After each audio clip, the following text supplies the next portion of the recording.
In this Elden Ring video, I'm going to show you 15 essential combat tips. So go through these and hopefully they will really help your combat in the game. So the first one we're going to have a little look at is dodging. And on the Xbox, that button is B. And we will step back if we just go standard here. So I'm using right stick to rotate around, just hitting B to go backwards.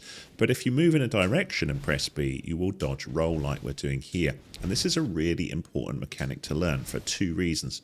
First of all, you can miss a attack entirely by getting out of the way of it. So we'll see this here just by attacking this guard here. So they're coming forwards here. And if we let them come forwards, I'll just show you this. So if they got this big old spear, we could look to just get well out of the way of that attack there. Or we could look to roll around and then get to the side of them and take them out here. Now, another thing that dodge roll will actually do for you is you can actually sometimes roll through attacks like we saw there. So you have a slight sort of area of invulnerability. So it's worth playing around with this and learning how to roll through attacks and get closer to your enemy as we saw there.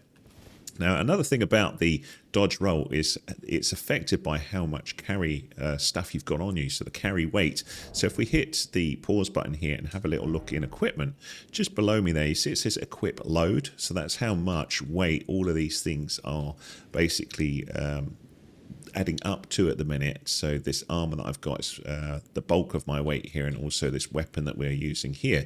So if you look to the side here, it says weight. So for the sacred broadsword here, just look down a few things in the middle there. It says weight is 4.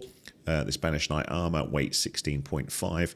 And generally the heavier the armor, the more protection it will offer, but the more weight it has. And the equipment load there, if I add something extra heavy now, so let's just add a big old blade as well, such as this twin blade, you can see now my equipment load is raised to 47.1. So one of the things is to be careful that you don't hold too many things in the slots. So although I can now rotate around weapons, I've added 7 to my weight here, making my equipment load heavy. And now watch this as I roll. We are really slow rolling, and we won't be able to roll through attacks nearly as effectively, and we will get hit more. So you want to keep that as light as you can, but you also want to balance that with a good amount of protection from armor as well. Now, the equipment load is actually, you can actually raise that by increasing one of your stats, and that is endurance. So you can see my character here, endurance is level 21, and if I leveled that up again, that would increase that equipment load and also help me with my stamina as well, which is how many times I can roll and take attacks and swing my sword and stuff like that. There are different weapon damage types in Elden Ring, and this is an easy thing to miss. And there are loads of weapons that you can collect, and have a little look around my channel if you want to help collecting some. Like I've got a nice video on 3 useful starter weapons. But if we have a little look, pause here, and equipment, I've got 2 things equipped here just to show you this example. But I've got a straight sword, and underneath where it says straight sword, can you see it says standard / pierce damage? So that's the 2 types of damage that this sword can do. And then this hammer that we've got here, the Morning Star, does strike damage. And if we go to my inventory and have a little look at weapons in here, so we'll just go all the way across until we find those. So where are we here? We've got things like slash damage, standard damage, and all these things. We've also got longer weapons as well. So the Great Epi has a massive long sort of strike that you can do with it, or standard or pierce damage with the impaling thrusts. They have different skills on them as well. But the point I want to show here in this little area that we're at, I'll show you where I am. I'm sitting in the Limgrave tunnels, just underneath them here, and there is an enemy here. And I'm going to switch between the sword that we've got here, and watch this. Light attack with the sword, 20 damage, but we do a light attack with this and we're getting 133 damage there. So massive difference between the two there.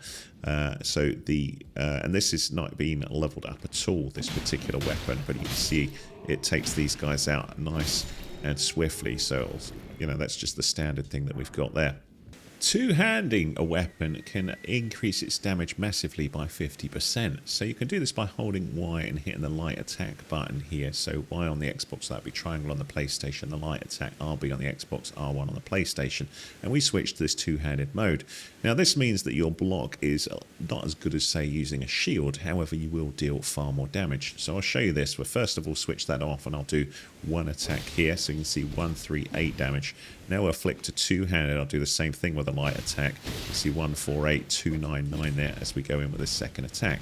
That's of course going to jump out even more if we can hit this character with a heavy attack as well, which will take longer to swing. But you can see we do lots of damage by going with that two-handed mode. Combining that with the dodge roll and keeping out the way of things can make you a very good combatter in the game. As well as physical damage, you can apply special types of weapon damage to weapons in the game, and some already have some on, and some you can add with Ashes of War or items or spells. So for example, there's an Ash of War called Sacred Blade, which will enhance this blade with holy damage. So if I use the skill on it, now I've got Sacred Blade as the Ash of War, it will glow like this, and now we have holy damage, but also this will actually smite the undead. So the skeleton here normally would reanimate if I didn't have this actually on the sword, but with this actually on, you can see it has taken out the skeleton instantly, and the skeleton doesn't reanimate thereafter. So I'll just show you this with it off as well, just to prove the point, and also talk about a couple of other weapon damage types that you can use and other things that you can use to apply further weapon damage. So we'll just go forwards. Actually, I forgot to rest. Let me rest. We'll pass time. And you'll see this time without that additional damage applied to the blade, or that Ash of War activated, that this time as we attack the skeleton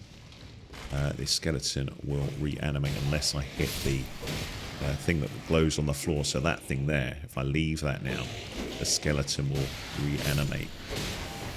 Same with this one here, whereas if I apply my Ash of War again, I'll come forward like this, and now I take them out, and this time you can see no such problem. So if we have a little look at equipment, you can see that indeed this Sacred Broadsword has that holy damage applied to it.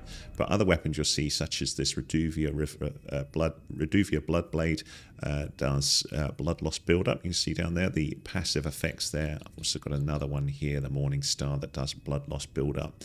And there's also various spells that you can get that will apply certain attributes to plain weapons as well. So for example, if we go and grab this Morning Star here, and I'll just see whether I've got a spell that will apply something to it. There we go. I've got Electrify Armament. So I'll apply the spell, and now we've got that additional damage on the Morning Star that's going to be this lightning damage as we go forwards, and that will be applied, which may or may not make sense depending on where you are in the game. If you're finding a particular enemy hard to defeat, it could be that there is a random high-level enemy in the area, and if that's the case, you are likely to get smashed by them. One example is at the start of Limgrave, right near the first step, is this awesome-looking guy here who initially looks like he may be friendly, but I can assure you he's not. So it's the Tree Sentinel, and you'll see as he hits me, he knocks quite a bit of damage off of me. When I first started out in the game as a lowly level 10, he would have destroyed me immediately in one step. So you can see you don't want to be taking this guy on until you're much higher level. So we can use that dodge roll to get out of the way and to come back at a later date to take them on when we're much stronger. It's well worth learning how the hot slots work in Elden Ring, and there are two sets that you've actually got access to. So if I press down on the D-pad, we can see our main set of hot slots here on the left-hand side, and I can flick between different weapons here using left and right on the D-pad if I've put some in the equipment. So if I put a second weapon here on my right slot, and then on my left slot we'll put a bow here, you can then cycle between these different weapons and have quick access to them. You want to be keeping an eye on your equip load, though, that you don't overload yourself and move into heavy load. So medium load is what you want at best. But now I've got those, I can flick between them like this, as we're seeing. So that's quite useful. You can also do the same looking at the bottom here and having quick access to these, such as my Ashes of War, sorry, not my Ashes of War, my Spirit Ashes here, and various other items that I may find useful from time to time. We've also got the amulets here that we can equip, but one thing that's quite easily missed is the pouch, which is just behind my head there, and you can see we can assign to up, right, left, and down some additional things, and you access those with Y or triangle. So you can see I've got quick access to those. So I tend to put my red and blue flasks in here, and also Torrent, my spectral steed. There's also one where you can go to the nearest site of grace if you wish, but I don't tend to use that. But if you want to adjust any of those, you can do that. So you hit the pause button and then move over to the pouch here, and then you can change any of these. These two I think are only available on PC behind my head, but the other ones I am free to change.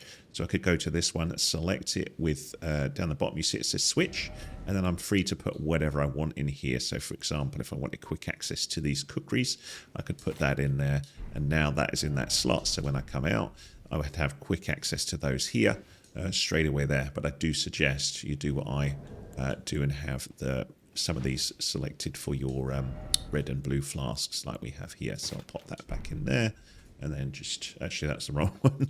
I want that one as the red one, so we'll select that, switch that, and put that one there.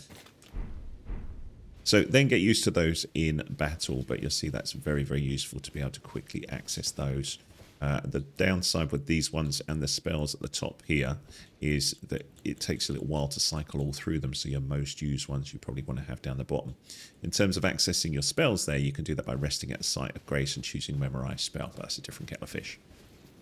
Torrent can be incredibly useful for getting in and out of combat safely and also quite effectively against large enemies like we've got here with this big old troll.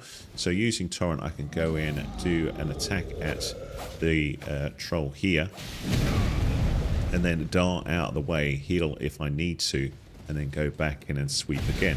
So you can see this works really well. You can also heal Torrent in battle, and Torrent will take the bulk of damage if you do get hit by the enemy here. And there is an option you can use to heal Torrent called Roa Raisins, which you can see down in my inventory, and I can use these by just feeding them to Torrent there, and that will replace Torrent's health, and Torrent can take a few more hits against this big old enemy that we've got here. Equally, if you're in trouble with this and you think, wow, this is a difficult battle to finish off, what you could do is escape with Torrent. This also works quite well if you are not on horseback as well. So if I'm off of horseback like this, if you use this with the other tip I said, by quickly having access to the Spectral Steed whistle in your pouch or one of your inventories, you can escape off and live to fight another day by riding off on Torrent like this. You can also flick between different weapons whilst on Torrent. You can fight with ranged weapons such as magical bows, but that's really a different thing. I just want to explain that Torrent can be very useful for getting you in and out of trouble. Weapons can be upgraded to increase their effectiveness, and it's essential that you do so. When you first come to the Church of Ella, you'll find a little smithing table here, and when you find smithing stones, you can upgrade weapons. And I'll just show you the difference between them. So if we go strengthen and armament, I've got two things that I could strengthen here: the short bow +1 and the longsworn's straight sword. So either one will level up nicely, and the way it works will depend on a couple of different things that I'm going to talk about in a separate part of these combat tips. But you can see the longsworn's straight sword, I could use two smithing stones ones here, and then that will upgrade it to the blue numbers that we see. So it goes from physical 115 to 121. So we'll do that. We'll say OK. And we can do the same thing again if we've got enough smithing stones. I've got plenty of smithing stone 1, so I'll do that again to go to +2. And you can see now it's quite a bit more. And then again, the same thing here, 6 smithing stone 1s to take it up to 135. Now, you can only go to that level at a smithing table. And then after that point, you need to go to either the round table hold or see Smithing Master EG to upgrade further, because you need a blacksmith. But if we have a little look at the equipment now, there's my longsworn straight sword 3, and if we compare it to a standard one, you see 115 against 135, so it's quite a difference between them. Another way to improve weapon effectiveness is with weapon scaling, and this is a thing that confuses a lot of players, so let's talk about it here. If you hit the pause button and have a little look at equipment or inventory, but I'll look at equipment, and these are my current weapons, and you can see that we've got +7, +3, nothing, and a +7 here. So we talked about that in one of these combat tips, but down below there you see it says attribute scaling, and what this is talking about is how your attributes of your level, which are behind me here, the vigor, the mind, endurance, etc., affect the power of this weapon. So what this is saying is if you have attributes in either strength or faith for the finger seal, it will up the effectiveness of this particular weapon. So we get that incant scaling there at 146, which is where most of the damage of this finger seal is coming from. And it is largely affected by faith and strength, but more so by faith than strength. So we have different ratings, E through to A, and then above A is S. So S is the best. And you can actually improve these scalings by improving the weapon. So I'll just have a little look at the inventory and have a little look at some of the weapons that we've got. So here, I just want to show you, once these go up, you may see sometimes, it's not done it by +3, but it may do when we get to +7, like with the broadsword here. You may see an improvement to the attribute scalings. The other thing to point out is that different weapons have different scalings. So you can see this Reduvia dagger, strength E, dexterity D, but also arcane D. So if I have stats in arcane, that will help as well. And also sometimes those attributes are key for being able to use the weapon. So Reduvia here, if you look down there, it says attributes required, and arcane is in red, 13, and it's saying you need 13 arcane to be able to use this. And you can see behind my head, my arcane is currently only 11, so I can't use this blade effectively. If you come to an area with several enemies, what you can do is pull enemies out of an area so they don't all attack you at once. So for example, up here you can see there is an enemy just sitting over there, and we've also got an enemy here. So I'm going to use a ranged weapon here just to take this enemy out, so we'll do that. So I'm using a bow to pull this enemy, and even if my bow is not that strong, what we're trying to do is get this enemy to come away from the other enemies so we can take them out without fear of the other ones coming to attack me. So if I keep doing that and just wait a little bit, this enemy will come out of that area, and then I can go and attack with my sword and take them out, like we'll see here. Total miss there, but we've got him on the second strike. And now we can sneak into this area using the left click here and see the second enemy without fear of that other enemy attacking us at the same time. That's a much safer way of working. If you're struggling to get past an area in Elden Ring, remember you can always ride past or run past relatively unscathed, and this is particularly easy with Torrent. So for example, at the starting area when you come up to Gatefront Ruins, there is this area Stormgate where a huge troll giant jumps down, and there's loads of enemies in here, and you can spend a lot of time trying to beat them all. But what can often be missed is you can simply ride through unscathed, and if you want to come back and battle them later you can. But you can see there's the troll, and we've got all these enemies here, and all I'm doing is rushing forwards, missing all those people attacking me, and I can get through no problem. And you will find that this is the case for many areas in Elden Ring. You can just go through problem areas on Torrent and just, you know, progress the game this way. Of course, there's certain big bosses that you can't do this to, but this does help with certain areas.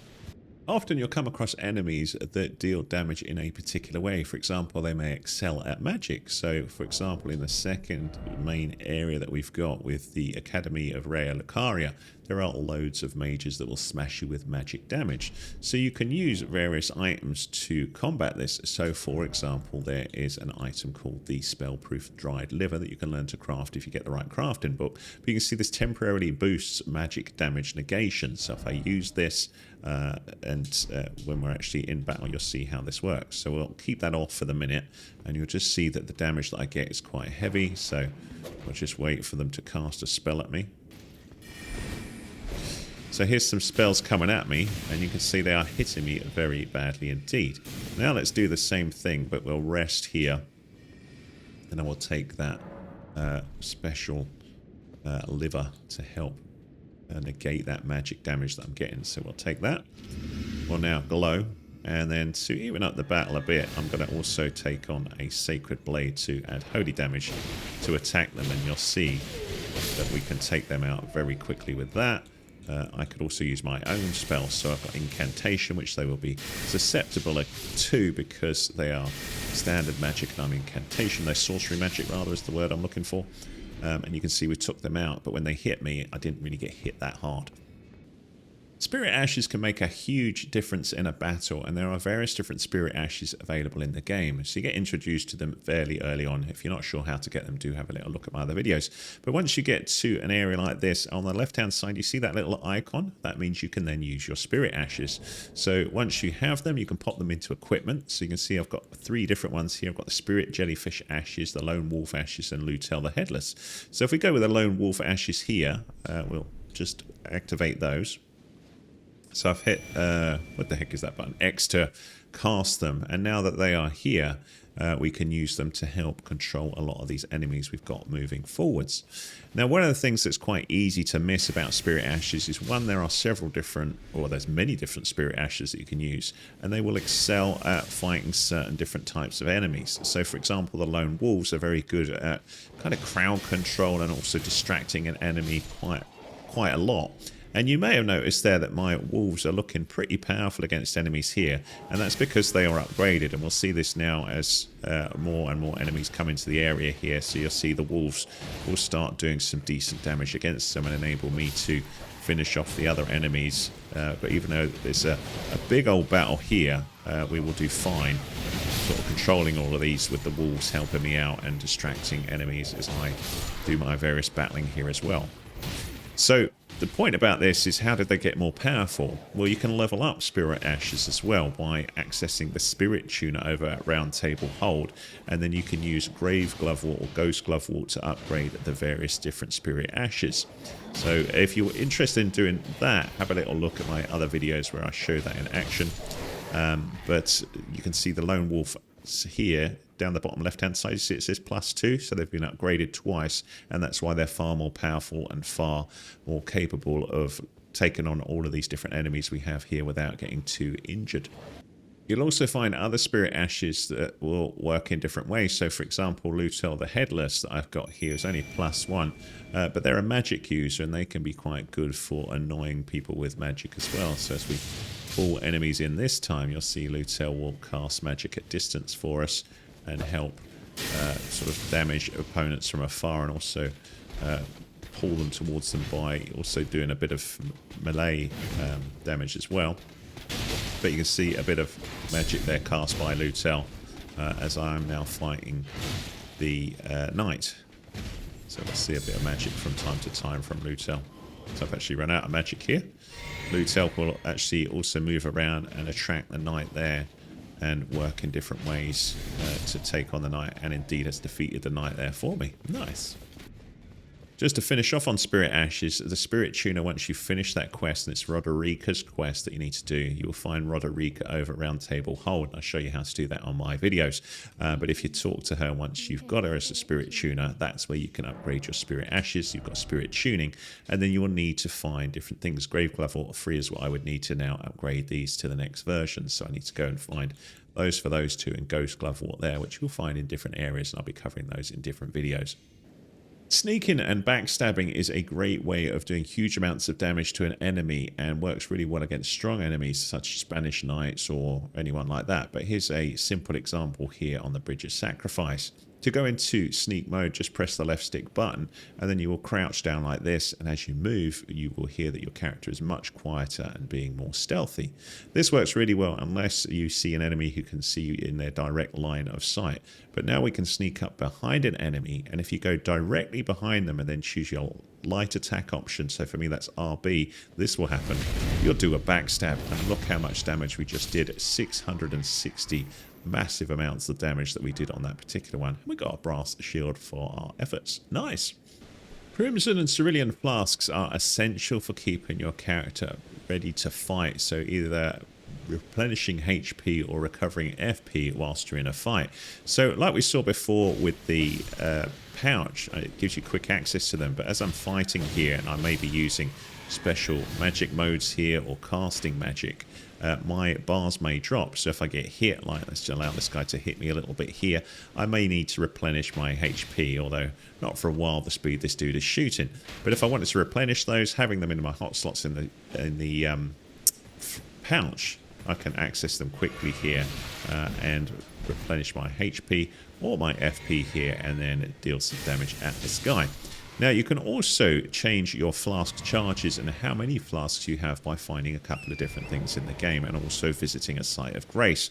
So the first thing I want to talk about very quickly is what you're looking for to get more flask charges, and you're looking for golden seeds. And if you come across a little tree like this, underneath it typically you will find a golden seed, and this one, as a quick tip for you, is right there just when you go past the Stormgate area in Limgrave. So that would be a golden seed. That's what you're looking for. It's one of those. Your other options to increase flask potency, and you can increase it by up to 12, is to go and find sacred tears. And the first one you can find is over at the Third Church of America, and I'm going to get round to doing a video showing you where to find all the other ones, but I think you find it just up ahead there. And then when you get that, you can go to rest at the site of grace, and with either of those things you'll be able to go to your flasks here and increase the amount replenished by flask if you get the sacred tier, and add charge per flask if you get golden seeds. As you get more and more golden seeds, you'll be able to unlock more of these, but you'll need several to increase the flask charges as time progresses. More importantly, though, is if you are a magic user, you're more reliant on blue flasks than red flasks, or more reliant on red flasks than blue flasks, you can change the flask charges here. So you can go allocate flask charges, and you can see I've got 3 crimson ones here and 4 cerulean ones, but I'm free to move left or right as to however I want to split these to begin with. So focus on those different golden seeds and also sacred tears to give yourself a big advantage in battle. Lastly, if you followed all of these combat tips and you are struggling to beat a particular enemy, you've gone through all of these tips, you're thinking, what can I do? It may simply be a case that you need to level up more to increase the effectiveness of your character. And to do that, you can rune farm. And this is one of the most important things for the game.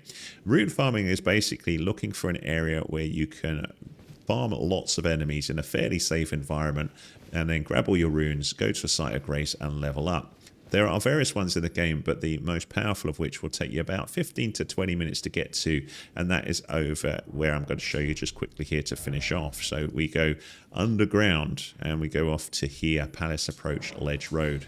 So Palace Approach has a very simple rune farm where you simply equip a bow and then aim with LB or L1 on the PlayStation and fire an arrow. If you hit that bird, the bird will run off the edge like this, and check out my runes down below. We will get a whopping 13,245 runes for shooting that bird. Now I have a slight boost. I'm using a gold scarab, so if we have a little look at my equipment here, you can see there is the gold scarab, which I'll show you how to get in a separate video, which will give you an additional rune boost. But until you complete the main part of the game, this is about the most effective rune farm there is, and it's very simple to do. Now, I'm not suggesting that you go through the entire game by just rune farming here and then becoming level 2 million, because that will spoil your playthrough of it. But this is a good way of getting quickly to a level that is suitable for the zone that you are in. So if you want to be playing the game, go through the area, and if you're finding it too difficult, come and rune farm and upgrade your character. So that quick, I'm ready to level up again, I think. So we'll just have a little look. Let's have a little look. So runes needed 45,000, so we're all good. And then I can level up whatever I see fit here, and that will help me take on whatever I need to do next in the game. So there you go. That's my Elden Ring Essential Combat Tips video done. I hope you found that useful and you learned some things. If so, give us a thumbs up, please. If there was something in particular that was really useful to you, or several things, do let me know in the comments so I'll get a bit of feedback on whether you thought it was a good video or not. And if you like this and you want to be kept up to date with my latest and greatest, please hit that subscribe. This channel is all about Elden Ring and no other game. I have covered Elden Ring a couple of years back on my main Grub Magnet channel, but the game is so huge I thought I would revisit, make sure everything works, and do it at a higher quality on this dedicated channel. So if you subscribe, that's all you're going to get, Elden Ring content and nothing else on this channel. Thanks so much for watching.